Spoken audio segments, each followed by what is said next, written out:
Ladies and gentlemen, good day and welcome to our webinar, Structuring AIFSC and IFSC Issues and Considerations, Onshoring the Offshore. As a reminder, all participant lines will be in the listen-only mode, and there will be an opportunity for you to ask questions after the presentation concludes. Should you need assistance during the conference, please signal an operator by pressing star then 0 on a touch-tone phone. Please note that this conference is being recorded. I now hand the conference over to Mr. Nishith Desai. Thank you, and over to you, sir. So good evening to everybody in India. Good morning to the people on the West Coast, and good evening and late good evening to everybody on the Eastern Hemisphere side. Nishith Desai here. Wonderful and welcome to everybody. It's very interesting situation we are going to discuss today, and that's on structuring alternate investment funds in the International Financial Services Center that has been set up in Gandhinagar, and that is coming to fruition now. And what we are going to discuss today are various issues and considerations that emerge out of some recent development that have happened. On 7th of February 2019, a new bill has been introduced called the International Financial Services Center Authority Bill 2019. Now, the purpose and purport of this bill is to see and make that there is greater ease of business in India, and in particular in the International Financial Services Center that is in Gandhinagar, what is popularly called the Gift City, GIFT, Gift City. For a long period of time, we have seen evolution of venture capital and private equity fund regime. SEBI has been working on it right from the start. I remember those days, 1993, when we worked on developing first set of regulations for venture capital funds, and then n number of things that have happened, and lately we have the AIF regulations. All of you are aware of this. But most interesting thing has been there has always been a desire on the part of the offshore fund managers to onshore their operations in India, because it's more easy, it is more efficient, cost effective, and so on and so forth. But our regulatory and tax regime has been such that it has become always a bit difficult. But with the introduction of this bill, particularly in the Gift City, it makes it a lot more easier to move to India and onshore many of your activities, which otherwise were difficult for a long period of time. And today we have, and I have with me Mr. Deepesh Shah. He's a chief of Gift City. He's a CEO, and more than that, we have Tushar from PwC partner, and we have Richie Sanchetti. All of the names you can see in your announcement, and also my colleague Rajesh Simon. He leads the international tax team. So they are all here. They are all expert, and it would be nice to discuss the development that are coming up. Now, as you know, one of the problems that we all encountered was that, especially Gift City, if you remember, the whole idea began to happen sometime in 2007, 2011. It was notified, and later on some amendments have been coming. But Gift City was taking a little time to take off. But I think whatever happens, happens for good. What was thought some time ago was that what are the problems of the foreign investors coming into Gift City, particularly for setting up the fund? One major problem was one had to run to different authorities, different ministries, and different regulators for getting approvals. And of course, obviously, that's a very onerous situation for any foreigner who is not so familiar at times, or even if you are familiar, it is not easy. So what this bill does, the International Financial Services Centers Authority Bill of 2019, is to see that there is some authority which is overriding authority. It's a super regulator in some sense. So you do not have to run to different authorities, but that authority itself will clear your proposals, and your time is saved, and it is an overriding authority basically over all other regulations, particularly concerning the financial services. Of course, what is not included so far is the taxation aspect, and we hope tax authorities would also be brought under the purview of this super regulator, because obviously tax is a major concern for everybody, and more clarity, more certainty upfront will help us, in a big way. I would strongly recommend government to include tax authorities, because just for tax purposes, often many of the schemes, many of the programs that are well designed get dragged on, and it leads to a lot of uncertainty and litigation and stuff like that, which I think, so our recommendation to start with would be, let us bring tax regulators also, or tax department also, under the same purview, so people have to, again, do not have to run. And what happens is that when you want to set up an AIF in GIFT City, you have to deal with number of different issues that are coming up, and we want to make sure that you all understand different dimensions of coming into India. One interesting thing, and I would again read out, because it's a super authority, and the last paragraph that concerns the last clause, I would say, of the bill, clause number 34, is very interesting.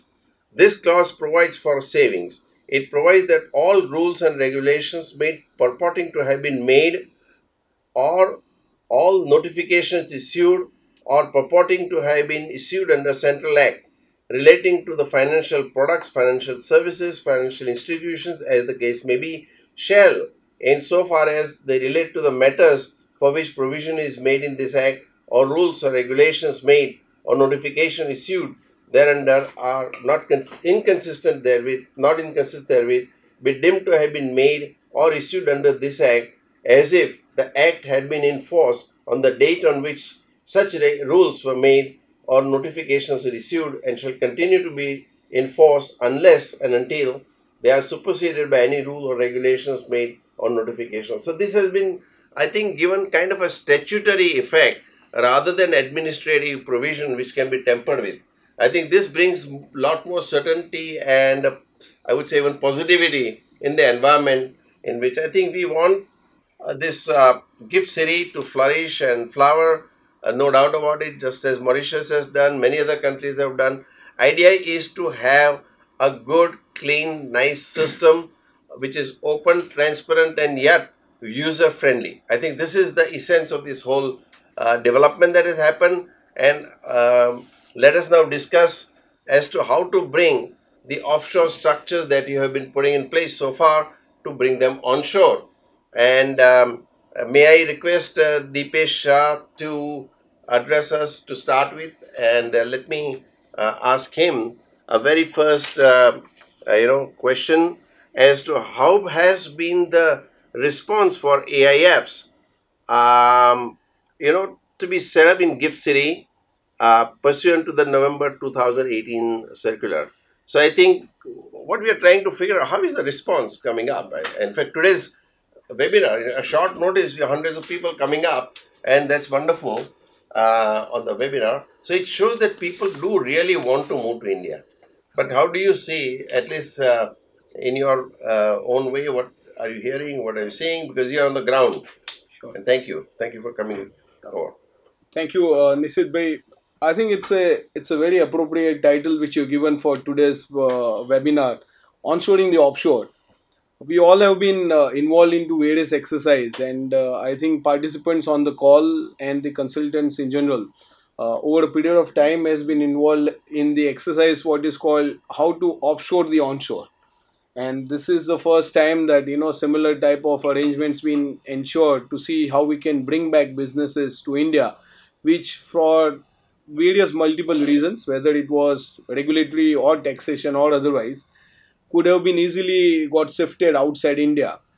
And we have seen what impact it made to India. In fact, we have become a net current account deficit in terms of financial services.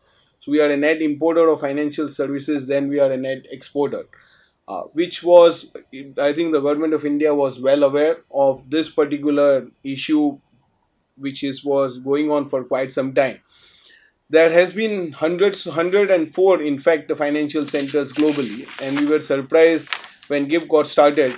Uh, India, the financial centers from India were nowhere near to some of the lesser known financial centers globally. And with that, I think the efforts of the government of India, in particular, Ministry of Finance, Department of Economic Affairs, and all the regulators put together, RBI, SEBI, and IRDA has been remarkable in last 3 to 4 years for setting up the IFFC in India. Coming back to a very specific point which you ask us, what has been the response to the guidelines issued by SEBI?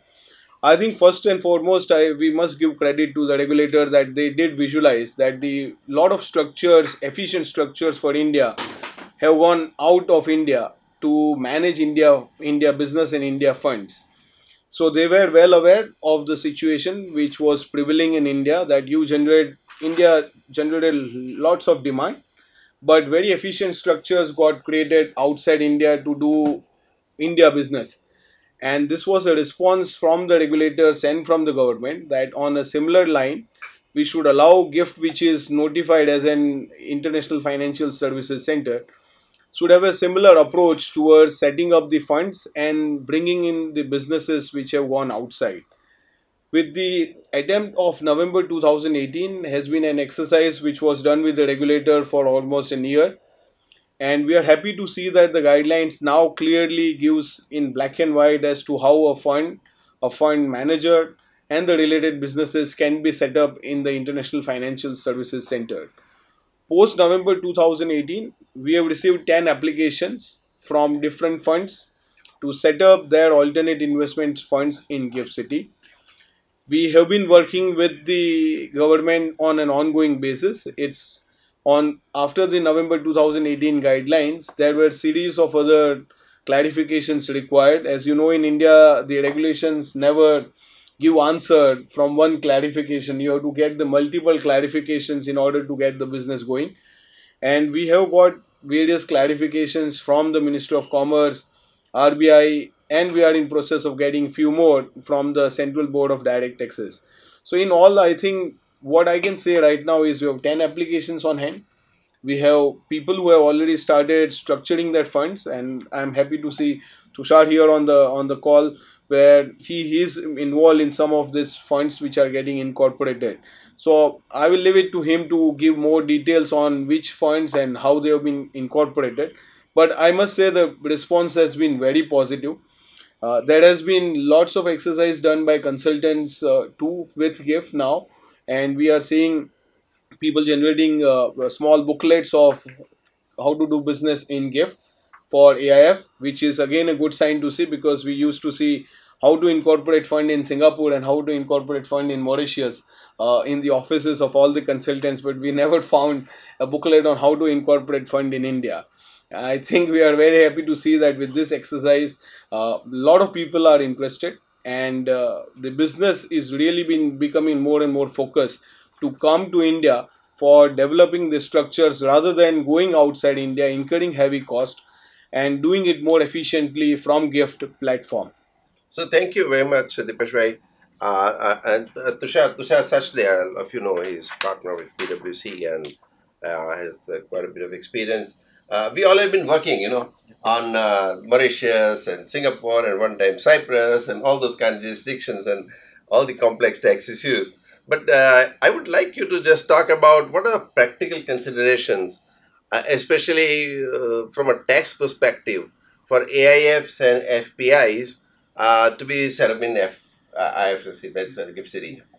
So thank you, Nishith Bhai, and thank you, Dipesh, to laying down the framework. And I must say that the whole intent of the GIFT City has been to onshoring the offshore. And in the spirit of that, there are, of course, currently I'll deal with the practical considerations. And of course, there are certain aspects in work in progress. I'll just highlight those as well. So just to lay down the structure of AIF, the way it will work is that you will have a AIF structure, whether in form of a trust or LLP. And as you know, recently, earlier, the trusts were not allowed to be set Yeah. up in GIFT. The Yes. government has taken a progressive step, and I know that Dipesh and we were involved in terms of convincing the Commerce Ministry, which is the leading the ministry which is in charge of this, given this is a part of the SEZ law, to bring in the trust in form of ordinance, which is already out. So now we have a possibility of trust being set up, which is currently, as you know, locally also people are more comfortable with the trust structure than a LLP structure. So you set up the AIF in form of in form of a LLP or a trust. Then of course there is a manager requirement in GIFT. So you need to have a manager in GIFT. So the manager, as per SEBI guidelines, is allowed to be set up either as a branch of the manager in India. So if you already have a AIF and a manager, you can just set up a branch of, you take approval for branch in the GIFT city and set up the manager, or you could incorporate a separate LLP or a company in GIFT. So these are the two options. No, thank you, Tushar bhai. In fact, the trust is very interesting animal. Yeah. For a long time, all of us have been using it. One of the main reasons for trust, it's simpler law. It's a trust act is very flexible. Whereas if you set up a company or an LLP, or you're bound by certain set of rules that are written on the LLP Act or the Companies Act or otherwise. Whereas trust gives you an ability to write what you want in the document. So it's basically an agreement between the settler and the trustee, to manage the whole thing for the benefit of the beneficiaries, who are effectively the investors. And so whatever they feel, how they want to govern, it is up to them rather than law imposing on it. And the efficiency has been proved well beyond doubt in all these years. So, even otherwise, if you see, AIFs are still possible to be done in the form of company or LLP or otherwise. But we started with trust in mid-90s mainly because of two reasons. One, it gives you a lot of flexibility and you decide the standards of your governance. Okay, if you govern well, others don't have to govern you or regulate you. And number two, the pass-through status that was available under the Income Tax Act also was one of the important reasons to do that. But this has, I think, been a major development. And thank you, Tushar bhai, for bringing this subject up front. That the trust vehicle seems to be the best suited vehicle at this point in time. And with that, let me just turn to Richie. And Richie, what are the different opportunities? Right. And for whose benefit they're possible kind of, with the AIFs. And also, can you just give recent development on the trust to be set up in IFSC? Sure. Which we discussed Thank a you, moment ago. I think I would like to start by simply saying that today any discussion or conversation about a possible structure to access India risk return definitely includes gift-based structures out there. Like whether we are talking about portfolio investments or distressed, or whether setting up AIFs in India, the conversation will also revolve around what about gift? Can we look at a structure out of gift or not? Even today, before all the regulatory aspects that need to be cleared up are cleared up, or the tax rules to be cleared up are cleared up. Already, there is a lot of expectation from a structure setting up perspective that how can we look at gift, or how can we involve gift in the entire structure, which frankly to our minds makes us believe that the global audience and community definitely are looking at gift-based structures as the way to go forward in future. When we are planning structures with a 7-year, 9-year or 12-year horizon, definitely how the gift would sort of map out, or how can the structure today, even if it does not have gift within it, how can the structure retain flexibility to involve gift in future, sort of is definitely considered, which is where we sort of advise clients on how this enabling feature can be out there. That's point number one. The second aspect is that gift, as Nishith Bhai sort of summarized, is going to be governed under a unified regulator, which is the IFSC authority. This authority itself sort of overlaps and sort of covers all the regulators which are independently regulating different aspects of either financial services or financial products. Now, if a unified regulator is set up and AIFs and other formats of pooling vehicle are regulated by one regulator, we could also see very interesting, unique products being created out of it. A lot of regulations in India and regulatory purview is on the financial products which are being regulated. So SEBI, as you may be aware, is a regulator for securities. RBI is a regulator for giving out loans, etc. But if you have all the regulatory powers focused and concentrated on one regulator, perhaps you could also see the evolution of credit funds, which operate in US, where the fund directly gives loans as a investment product out there, which because of the different regulatory aspects, you don't have them in India already. The third aspect is, and which really is of a lot of excitement, is the ability of AIF set up in GIFT to invest in offshore opportunities.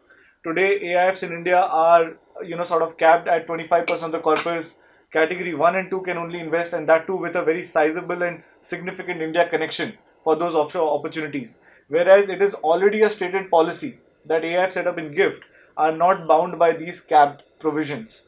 So there are a lot of exciting opportunities already created, a lot of scope for more avenues and more opportunities coming up with the advent of the unified regulator. Hence, we definitely see GIFT being very central to any structuring exercise we undertake. Like Nishith already indicated, trust also being recognized as an entity is of great significance. Trust in India, as some of the participants on the call may know, is the functional equivalent of a limited partnership, as they may have seen in more mature fund jurisdictions like Delaware or Cayman and so on and so forth. It allows you to write your own governance code the way you want, which obviously helps a lot in the investor negotiations that you carry on from time to time. These, I thought, is what is sort of helping GIFT. I think another interesting thing I often see is that even migration of trust is also slightly easier than from one jurisdiction to other, depending on, of course, the rules were there, than a corporate or other structure. But let me now turn to Rajesh Simhan, who leads our international tax practice, and ask you one question. How would AIFs be treated in IFSC from a tax perspective? Could they enjoy tax holidays available to units in special economic zones, or would pass-through apply, as we were talking a little while ago? It would be nice to hear your views. Sure. Thanks, Nishith. I think one of the things when you're thinking about setting up of a AIF in GIFT City, tax always is a consideration. And just stepping back for a second, the three choices which are always available in terms of how you're setting up your fund, whether you want to do it as a domestic AIF, whether you set it up as an India-focused offshore fund, and now you have the third possibility, which is you essentially set it up in GIFT as an IFSC-based AIF. The provisions when we are talking about taxation of AIF in terms of section 105 UB, the pass-through status still continues to apply, because the provisions, the way that they are worded, it is a non-obstante provision, which means that irrespective of the other provisions of the Act, at least in respect of category 1 and category 2 AIF, the pass-through status still continues to apply.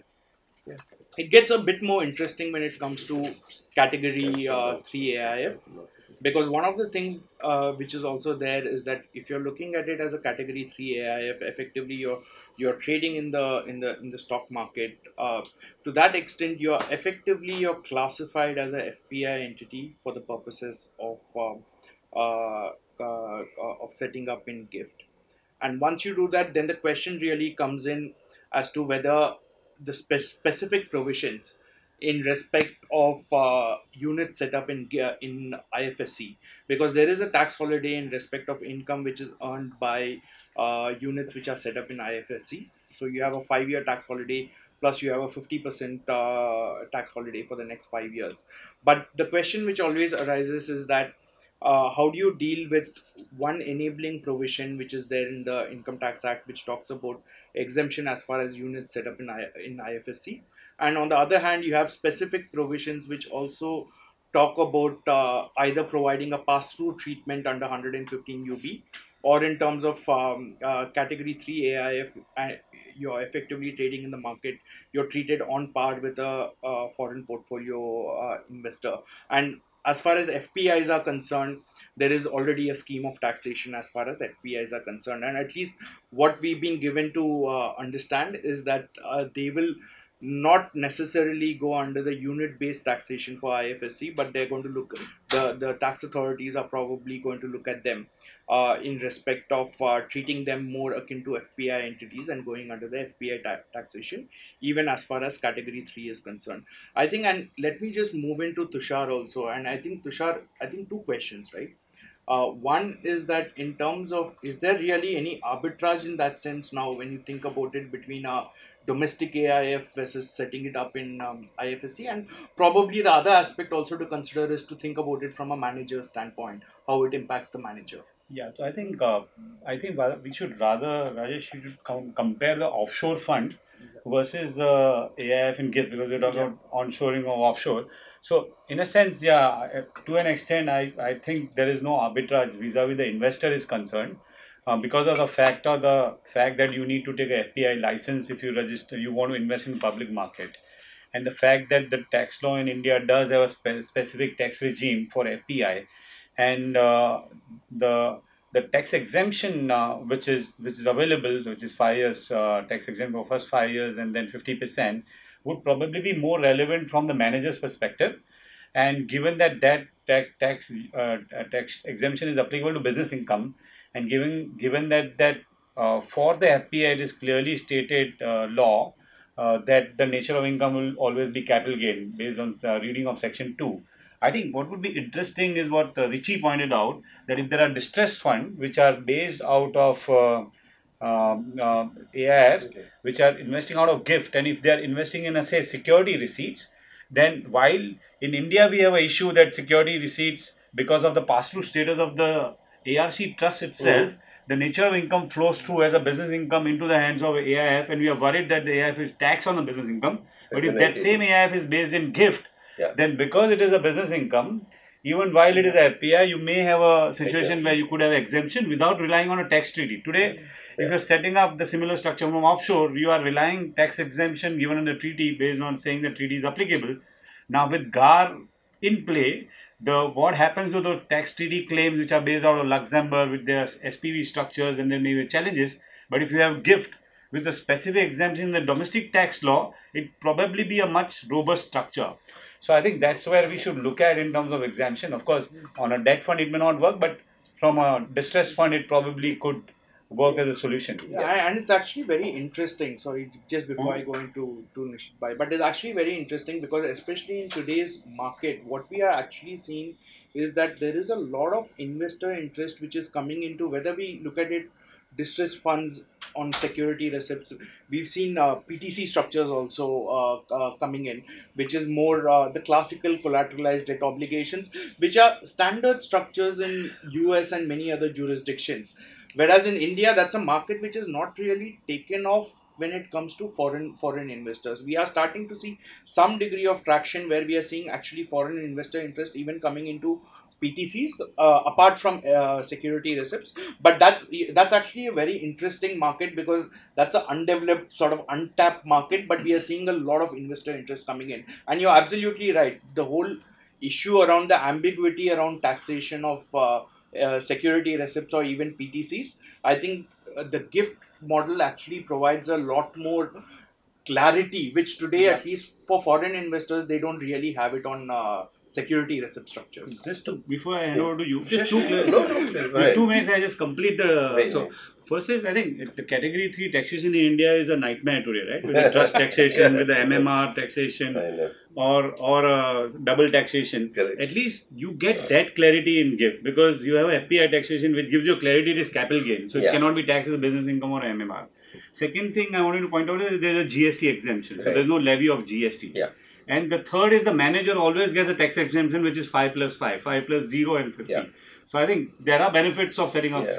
Now I hand over to you, sir. No, thank you very much. I think one of you may be able to talk about the pass-through status resulting in filing of tax return if anybody wants to. Today what happens when there is a pass-through of our trust, whether foreign investors would have to file tax return and we already had a discussion with CBDT. Yeah. Dipesh and I had gone and met CBDT. In fact, we have filed a representation and we had asked for both exemption. Correct. To say that given that there is a taxation withholding tax requirement under law, why is the need for filing the tax return? And why is the need for a PAN? So we said give both exemption for both filing of the tax return for the investors and also give an exemption for obtaining a PAN number. On the PAN number, they are a little hesitant because they want the identity of the investors to be there. But on the tax return, they are acceptable to them that the return filing obligation may not be required. In fact, what we understand latest is that the notification would be out soon. It's already been accepted and passed by the Revenue Secretary. Is the last word that we heard from the government. Okay, very good. I think let's move to round 2 of the session, and let me ask Richie, if you can tell us, how do you see the upcoming introduction of the Unified Regulatory Authority or Integrated Regulatory Authority impacting the funds in IFSC? Right. Yes, I think I'll just start by saying the entire concept of the IFSC authority, it has been very well thought through. If you look at the composition of the decision-making body itself, it has representations from RBI, SEBI, IRDA, which is the regulator for insurance, and PFRD for pension funds. On the other hand, you have other 4 nominees also from the central government, which makes us think that the government already realizes that this is one authority which is going to sort of include the powers of SEBI, RBI, and so on and so forth. So there is definitely a lot of central government policy making aspects which will flow into this authority, and hence the composition very carefully chosen so that in future there is very less likelihood of scenarios of a tussle between the finance ministry or the central government and the authority, as we may have otherwise seen in other domains where the views have not been at par. The other aspect is the power and functions that the authority has sort of been vested with. To begin with, we see that the bill already sort of allows the authority to take up the role of all the other regulators under all applicable laws which govern financial products, financial services, and financial institutions. In fact, the bill, interestingly, also allows the authority itself the power to add the names of other regulators and other laws which are not already mentioned within its broad interesting. So even when when new products or services are sort of innovated and the authority feels that this is something which can be launched from GIFT itself, then they need not have a consultation with the regulator or Minister of Finance. They can on their own, under the provisions of the bill itself, include those products or services and the power to regulate within that. I think the other aspects of the bill are pretty much in line with what the authority is expected to do out of GIFT. All the transactions are expected to be conducted in foreign currency, which the authority will decide, including the right to collect penalties and levies. They are all going to be done in the exchange, in a foreign exchange format, which in a way sort of gives you the entire flavor of how GIFT is intended to operate on a foreign currency basis. Basically, it is treated like a foreign territory in many respects, of course, and that I think is very helpful conceptually. So let me again turn to Tushar bhai. Given that IFSC regulations are part of special economic zones or SEZ law, as they call it, one of the requirements for any IFSC unit is that it should be net foreign exchange positive. How does the industry cope with this requirement? Can you just throw some light on that? It's a fallout of probably the wrong putting that regulation part of the SEZ, because SEZ were mainly meant for the IT sector, right? Where the intent was to promote export. While, as we spoke, all of us, that the intent of GIFT or IFSC is to onshore the offshore. So the objective is different. And the objective of a net foreign exchange is relevant for export purposes, but not relevant for onshoring the offshore. So there's a... Rajesh, can we treat this as non-obstinate? I think somewhere, and the clarity obviously will emerge over a period of time, right? So while you're treating the trust as a unit in the IFSC, NFE requirements are sort of imposed on it. But what you're really looking at is really to see whether the manager ought to be a NFE positive, which obviously with the management fees they would be over a period of time, but not really impose the requirement on the unit per se, because that's obviously a function of underlying investments, most of which maybe in India, some may be outside. So I think somewhere the clarity will.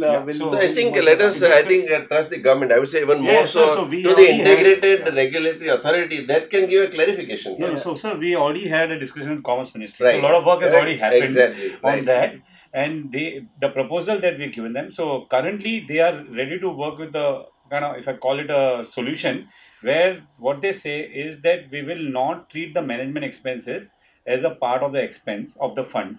So because it is coming out of the investor money, right? So then investor money is coming out of foreign exchange and fees is paid out of that. So it will not, I'm talking about the fund. So it's not negative. But if the fund earns a interest income, that will be treated as positive. So you meet the calculation. However, on a larger thing, government is already, there is a representation to the government, and it's already been discussed with the inter-ministry discussion with SEBI present, that same what Rajesh said, that the requirement will be deemed to be met if the manager has met the requirement. So that notification also should be out soon in next 1 or 2 months. So we don't need to wait for the regulator to come in. That is already a work in progress from Commerce Ministry. Oh, wonderful, I think. That brings me to the next question, Rajesh, about the transfer pricing arrangement, right? Again, that has become another major part of any international transactions today. And so what could be the tax considerations for an IFSC-based AIF from transfer pricing perspective? Sure. I think, and going back to what Tushar was talking about, right, in terms of how do you set up a manager, you can have it as a branch, you can have it as a separate LLP, but at least when you think about existing Indian managers, they have an establishment or an entity which is there in whichever city that they are in, and if they're looking at setting up or acting as a manager to a AIF which is set up in GIFT, obviously there is a branch or a entity which is created. The expectation would generally be that you're not going to replicate your whole team in the GIFT city, but there is going to be new roles created, but there will also be some degree of support which would always be taken in respect of the existing breadth of support which the manager entity would have outside of the GIFT. And I think the important thing here to note is that this transaction, you would still end up having a transfer pricing requirement, whereby the transaction between the entity which is set up outside the GIFT and the unit in GIFT in respect of the management related activities. The one important aspect, and I think which we should be cognizant about, is the intent here cannot be that you put in a skeletal sort of one member team in GIFT and try and outsource everything. But the idea is to, as Dipesh pointed out, and I think as a theme of the whole webinar is, you're trying to onshore something which is currently offshore. So what you're effectively trying to do is creating a new set of roles or people and all to bring in the substance. So I think that will be an ongoing flavor, and I think that's really the expectation, because what you're trying to do in terms of establishment of GIFT, establishment of AIF, is to create a new complete set of whether it is on developing the financial services ecosystem. But while yes, you can leverage off on the domestic manager who's set up in the domestic tariff area, but I think there will be ongoing transactions for which will be subject to transfer pricing. But the intent is also to develop a separate ecosystem by itself. No, I think your point you're making is very valid, because I think ultimately we have to see in today's world that fake structures, what you call like fake news. I think now world is coming to grips with what do you call fake structures, or the just for the tax avoidance purposes and stuff like that. I think we have to get into genuine things, and there's great opportunity, especially in GIFT City now. And Tushar, as we were discussing, that about the GAR. Like today, if you want to encounter GAR, what is the best way? Your document must be well done, particularly from the recital's perspective. Today, if you say, okay, here is an agreement, 1, 2, 3, 4 terms, and be done with that, that's not the way to do. You must be very careful in writing your PPM, your trust document. Otherwise, everywhere, some kind of a business justification should come out. So your starting point is recital. Recital must tell a story, because after 5 years, if tax department asks you, oh, why did you do this? then you will come up and explain the story, which is not a great thing. It's important that in the document itself you write down, so the question doesn't arise. So documentation has become very, very critical part of any arrangement today. It must reflect the genuineness of the whole thing. And today there are, I think, sufficient reason for people to get into gift, apart from the tax reasons, pure, and simple. So that we have come a long way. I think as we have been working together, all of us, since 2007, worked with the concept of gift, 2011 notification, and then last few years we've been working consistently. We've come a long way. But can I ask you, maybe almost like a last question, what do you see the roadmap ahead, next 3 months, 6 months, 12 months? How do you see the whole regime unfolding itself? And it would be wonderful to have a few words from you, the perspective. I think you very rightly said that, we have come a long way. And although many times in India, it takes time to set up things like what GIFT is trying to achieve, because you have never dealt with this subject here, and there were no regulatory regime. So once you pass through the regulatory regimes, I think then expanding the business could be very fast, and that's what we are seeing. The government of India is very proactive. The regulators are equally supportive of the idea that we should enable business and jobs in India and should not on a platter give these businesses outside. So for example, I give an example of an airlines. We have more than 1,000 aircraft been ordered and $50 billion required to fund those airlines, and 99% of that funding is going to happen from Singapore and Dublin. Now, we generate so much of businesses in India, and on a platter we are giving it to the other financial centers to do efficient structures for gift. So from that perspective, what we are seeing is clear roadmap of the government of India, including the regulators well supported. We have come up by now. We have in last 3 years, effectively after the tax been clarified in 2016 by the government of India, we have 225 companies in GIFT. We have 9,000 employees working in GIFT, and we have seen in terms of the products which have been launched there. So we have international exchanges, which is roughly now from mere some $5 million to now they are a daily volume of $2 billion happening in gift exchanges.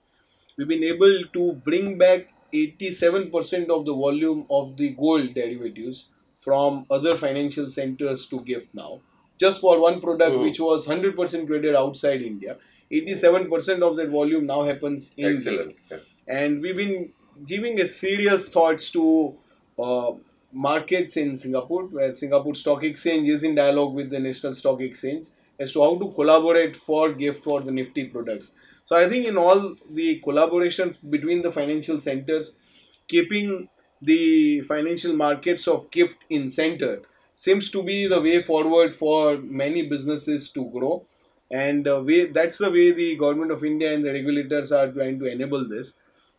You ask about 1 year from now, what we are seeing is in 3 months' time, obviously the regulator is going to play the major role, because then you are really talking the language of business regulations at par with what is happening in Singapore, what is happening in London or other financial centers. Today our regulations are a carve out from the Indian regulations, so it's not on a regulatory basis comparable to what is available outside.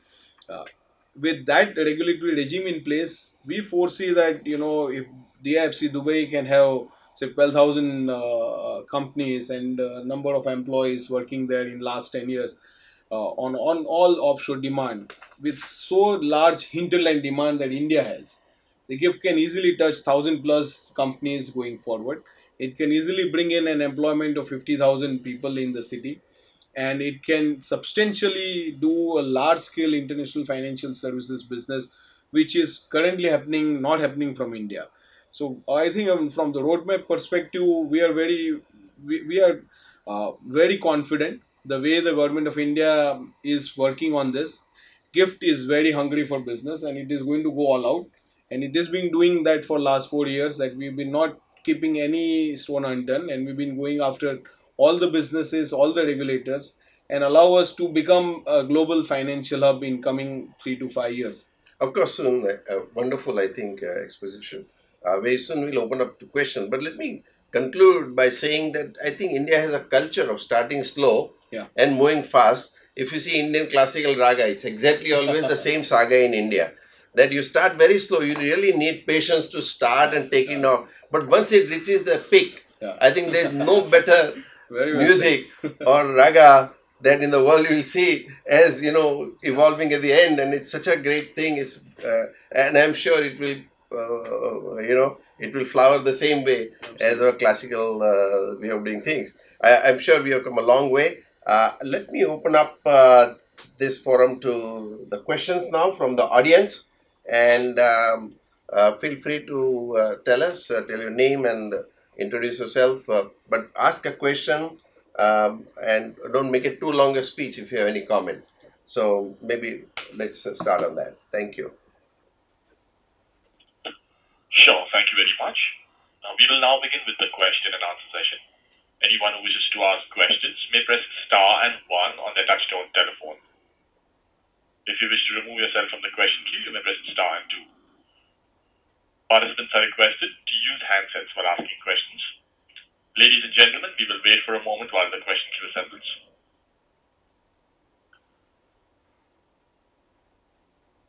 To ask a question, please press star and 1 on your touchtone telephone.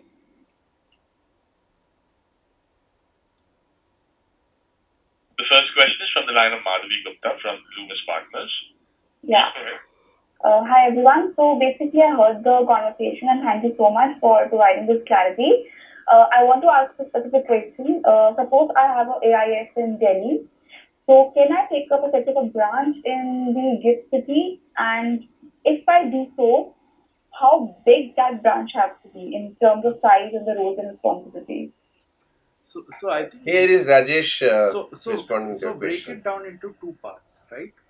One is that when you're setting up the manager and when you're setting up a AIF in gift, and obviously when you're putting in the application for setting up a AIF, you're depending on track record, you're depending on who's going to be managing, and that person is somebody that you're effectively identifying as somebody who's working out from gift, right?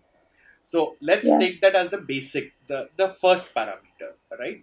You need to be able to show somebody who has the ability or can be perceived to be a manager sitting in gift.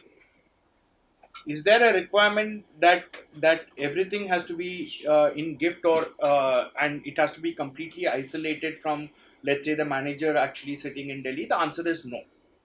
But what your expectation is going to be is that you're going to have at least, let's say, the main person who you're reflecting as the KMP in the fund docs, maybe some degree of support, and obviously to a certain extent nothing precludes you from having a sub-advisory or a relationship with the unit outside of the gift.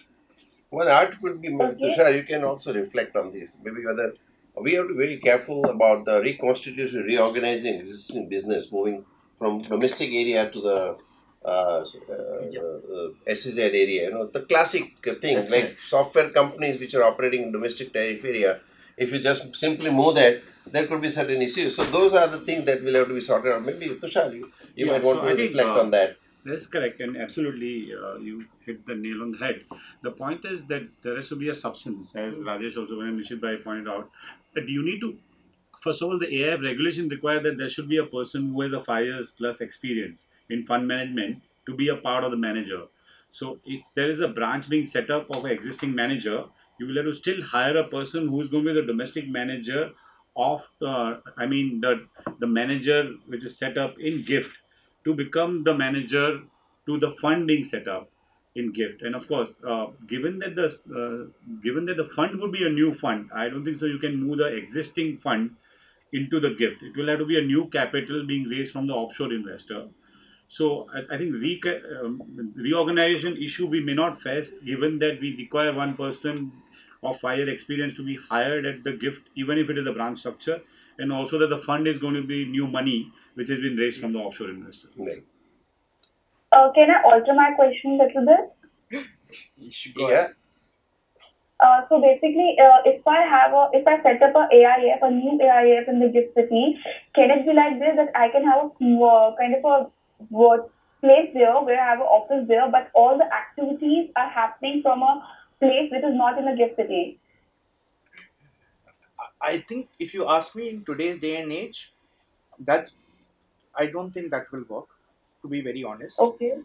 Because I think the expectation, and which is why I think I spent a little bit of time right up front, and I think everybody who Yeah. is sitting here on the panel will be of the same view that in today's day and age, the idea of literally having, let's say, a shell entity saying that let that be a manager, let that then outsource everything to outside the gift and all of that. I don't think that was not the intent with which the IFSC has been set up.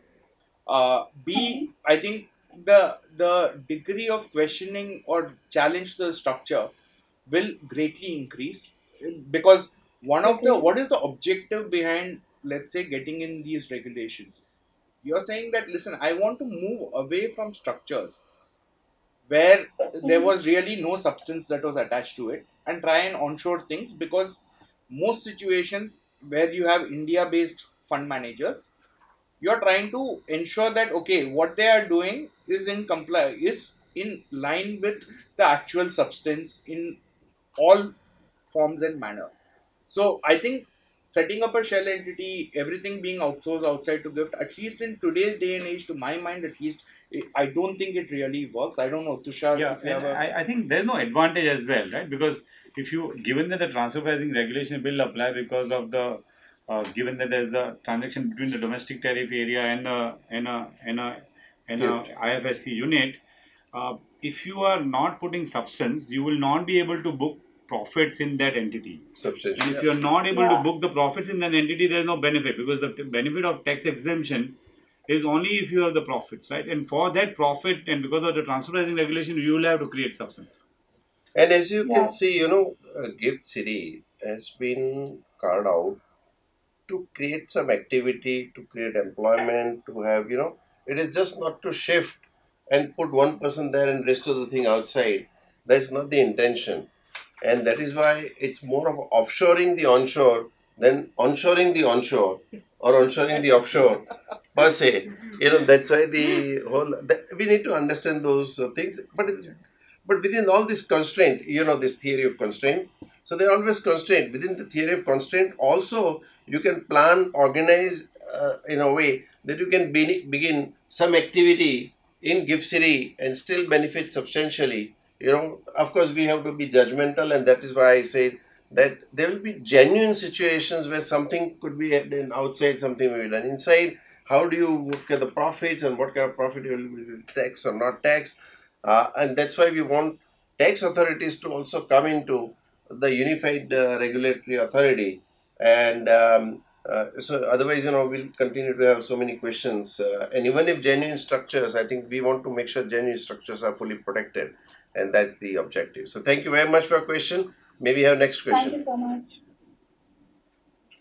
Thank you. The next question is from the line of Prema Subramaniam from Ankur Capital. Please go ahead. Hi, I had one question. So if you had a Mauritius, earlier people would have either a Mauritius pooling entity. Would it be now to say is the fact you could have AIF set up in IFSC and then use that as a pooling vehicle, which in turn could become either invest into the other domestic fund or run parallelly with it to parallel investing? Is that how this could be structured? Yeah, see, I think Rishi here. I think hi Rima. I think the point here is that a good part of the reason why we set up these overseas pooling vehicles today is to ensure that there is a level of insulation between foreign investors in India tax, either getting a PAN or filing tax returns. Now, again, given the recent discussions that we are having, there is a case being made out that if we are deducting the full tax at source, is there really a need to file tax returns? But even with that, the PAN may still be required. So that is one clear issue out there why you may still see the need of overseas. The other aspect is a lot of global investors, not only have they become comfortable with these overseas centers, but the fact that a Mauritius entity perhaps issues shares, same is the case with Singapore and other jurisdictions like Cayman and Delaware, or limited partnership interest, which is unlike the trusts of units of a trust. And again, the trust disputes not being arbitrable. There are a lot of issues that a foreign investor has to come to grips with if they're investing directly in an AIF set up in a trust format. Hence, we perhaps may continue to see the use of overseas structures. So as Richie said, there are certain not only taxes but also legal issues. Correct. As he was mentioning, that arbitrating the trust arrangement itself is under question mark at this point in time. So you cannot have arbitration as far as trust structure is concerned. So those are kind of things that are coming up, and tax is one part which it explained. And I think Tushar or Rajesh, you have comment? Yeah, I think the master feeder may still end up continuing. However, I think the way we start structuring carry or how we sort of ensure the management fees get split, I think the approach will change around that. Yeah, Tushar, anything? Yeah, so I think while there's an issue, as Richie pointed out, that the filing of return becomes a issue if the investors are coming directly. But you could still have a master feeder structure where a master fund you can move into GIFT, while you can still have a feeder fund wherever, either in Cayman or Mauritius. While you're not taking away the offshore structure, but you can onshoring the entire management, right? So today, otherwise, if you keep the offshore as a master fund, you need to create the whole management structure offshore, which can completely shift with a simple feeder on the top. There are some changes in Companies Act also. So some close to 50 to 60 section of the Companies Act have been exempted for the companies which are incorporated there, and the applications which we have received, the question which has been asked on the call is on the similar line, that they are considering the master fund, as Tushar said, to be in GIFT. And the moment the CBDT clarification comes out, I think you will see that getting operationalized very soon. So we are in the stage of evolution at this point in time, and even Indian economy is evolving rather than just emerging in some ways, I may put it that way. So what happens is that Mauritius and many other countries, including Delaware, including Cayman, they have moved their corporate law to a next level of sophistication. And therefore, in some ways, the feeder structure may still be required, but there are significant advantages of coming into the GIFT City, and it will benefit. The way in which this whole GIFT City is evolving is a win-win situation for all. So it is not taking a business from Mauritius, taking a business from Cyprus, but creating more value for everybody, including India. I think that is where we'll slowly become part of the global economy, and that is the whole purpose of the GIFT City. And thank you for asking this question, very interesting. Next question, please. Sure, thank you. Before we take the next question, a reminder to our participants that you may press star and 1 to join the question queue. The next question is from Mitesh Jain from Presscon. Please go ahead. Hi everyone, thank you for this discussion. My question is in regards to the private debt funds. Is having an AIF in outside GIFT City, is there a benefit between the two structure within GIFT City and outside GIFT City? And also, is there a benefit vis-a-vis an FPI structure for private debt fund? Apart from what you explained about the security receipts in distressed assets situation. So, hi, this is Tushar. So, basically, private debt fund, I think we'll have to deal with category 2 funds and category 3 funds separately. So, in case you are looking at setting up a private debt fund in form of category 2 AIF, which in a sense will have to invest, the issue is that it has to invest in unlisted NCD, and therefore you will have to still go through a FPI license. But if you invest in private paper, then you will still have a pass-through status available. So it depends upon whether investors are coming directly in fund. But as we discussed, given the issues surrounding filing of tax return, you may still have a feeder vehicle on the top. So if your feeder vehicle is in a jurisdiction like, say, Mauritius, and given that the Mauritius may still be a pooling vehicle, and presume that you are entitled to the treaty because of that, then it does work well, because the AIF in GIFT will become pass-through, and Mauritius treaty gives you a 7.5% interest rate withholding tax and a capital gain exemption. So it does work. However, if it is listed debt, then unfortunately currently the structure does not work from GIFT because of the fact that it's an onshore structure in India from a tax perspective. And given AIF 3 are not passed through, there will be a tax at the GIFT AIF level. And given that the nature of income, as we discussed, would be capital gain because of the FPI status of the entity, you will have a tax at the entity level. We have already made a representation to CBDT on this aspect to give a level playing field with the offshore fund, which most of the treaty does give a capital gain exemption on the debt funds and give a lower withholding tax on interest. So that representation is already with the government, and given that currently elections are on, hopefully we'll have this amendment as well once the new government is in place. Right. Yeah, just at this point in time. But you still see that something can come from that. Yeah, that is correct. Right? And you have any more things? No, I think I was just going to add that a key advantage for onshore AIFs today is that irrespective of how much capital you've raised abroad, you are still treated at par with domestic capital being deployed. So the sectoral conditions, the pricing guidelines, and frankly, when we are looking at the FPI license, would this also include then the restrictions on NRI participation? Would it also mean that what instruments can I invest in, not how do I access debt? Are there those thresholds? So it's actually then a combination of different restrictions that I'm looking at. I think it will boil down to which spectrum of credit are you actually in. The closer you are to distressed, the more the more interesting the gift possibility actually is. Whereas if you're going closer to the classical credit opportunities, then I think the opportunities are not that interesting, because you can pretty much achieve the same thing from a domestic AIF. So I think that's the way to think about it in terms of how you structure it. Maybe if I may just take one small commercial break here to let you know that we are hosting our flagship event on life cycle of India focus funds in New York on 17th of May at Westin Times Square. This is the 6th edition, and all of you are most welcome to register and most welcome to attend. It's a square table format, about 170 people coming, and most welcome to participate there. That will be very nice. So just to let you know, and we'll give you more information. But for the time being, I remind you that you're all welcome. Thank you. Any more question? No, thank you, sir. As there are no further questions, okay. I think I now have the conference. Yeah, okay. So thank you so much, everyone. We really appreciate your coming on the call and participating in this webinar. Thank you so much. Let me thank Dipesh Bhai. Once again, Tushar, thank you, sir. Rajesh, Richie, and all of you.